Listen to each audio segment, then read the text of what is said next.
نه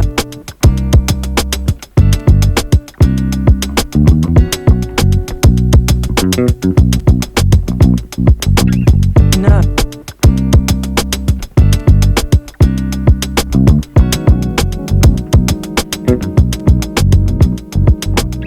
نه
سلام، یا اگر افتخار اینو دارم خواهرم سلام.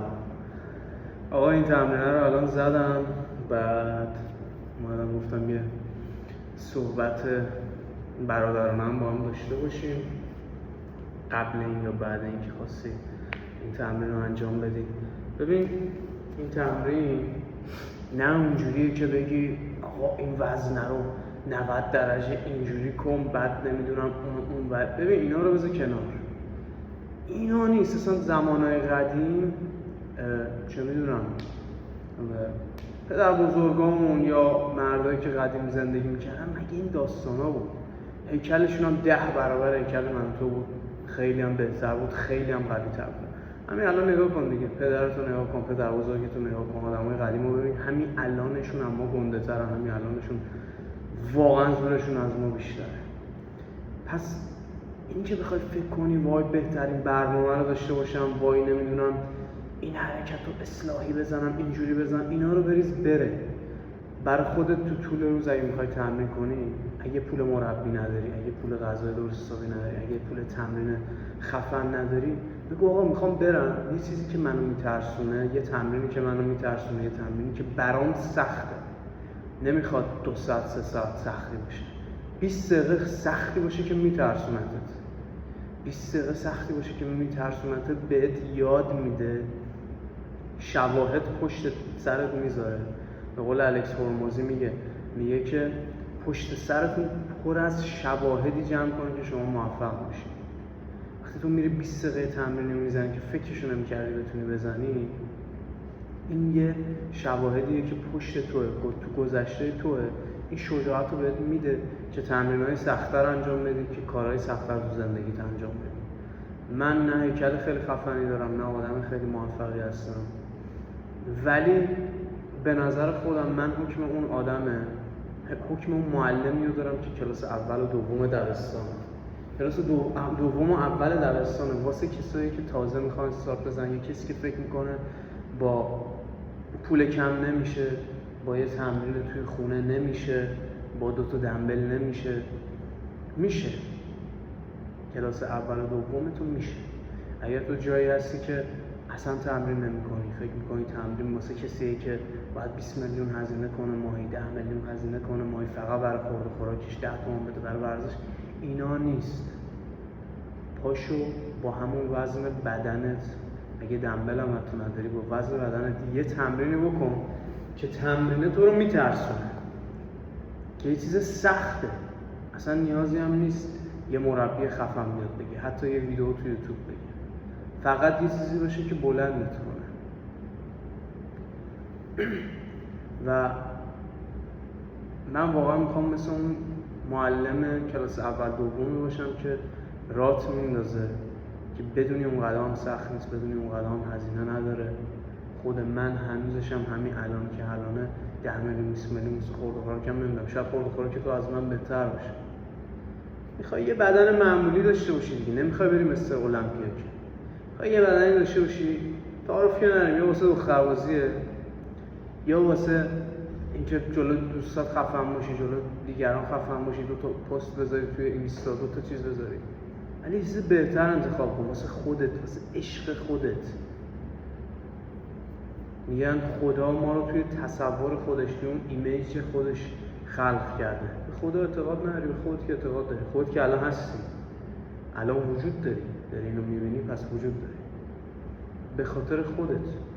حتما هم نمیخواد وزن برداری باشه، یا باشگاه بدنسازی باشه، یا کالستنیکس باشه، یا نمیدونم کراسفیت باشه. خونه اسکات برو، پول باشگاه نداری 150 تا اسکات برو، 200 تا اسکات برو. نمیتونی بری 20 تا 20 تا شروع کن، 40 تا 40 تا شروع کن، ولی شروع کن. بهتر از اینه که شروع نکن. و اینکه همین دیگه،